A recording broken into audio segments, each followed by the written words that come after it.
Hill पंडावरे चित्त राहू दे मनी झुंजायची पुन्हा अडवतील ही लाख वादळे सिद्ध होनी तुला उजळायचे पुन्हा साधूच हो रे विधाता नवा जन्म घे विजेता हो रे तुला रे यशाची दिशा सुधारून दे साऱ्या चिंता साधूच हो रे विधाता नवा जन्म घे विजेता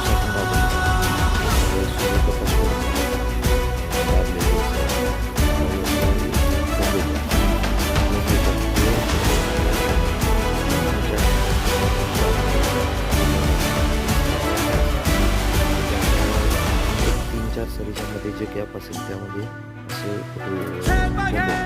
आसमानाकडे पसरून पंख है उडण्यासाठी ये धाव घे तू शिखराकडे भय सोडून दे भिडण्यासाठी ये तयार होते कांडी सही असते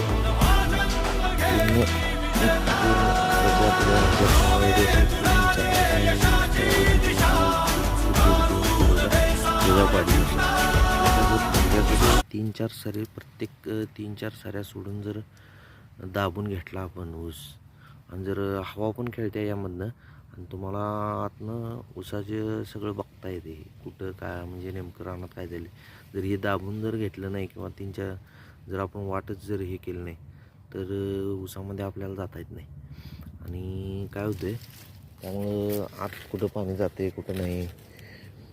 ड्रीप असलं तर विषय वेगळा होते पण ऊस ह्यो दाबून घेतलेलं बरं पडते. बघू शकता की प्रत्येक ठिकाणी असे कोंबड्या आले हे कोंबड्याकडे लागलेत अशा. या कोंबड्याचा ऊस तयार होऊन पूर्ण जर 3-4 सरे रानात एक सगळीकडे 3-4 सऱ्या सोडून जर हे करून घेतला असं दाबून तर बघू शकता कोंबड्या ऊन पडेल तिथं कसं उगवले.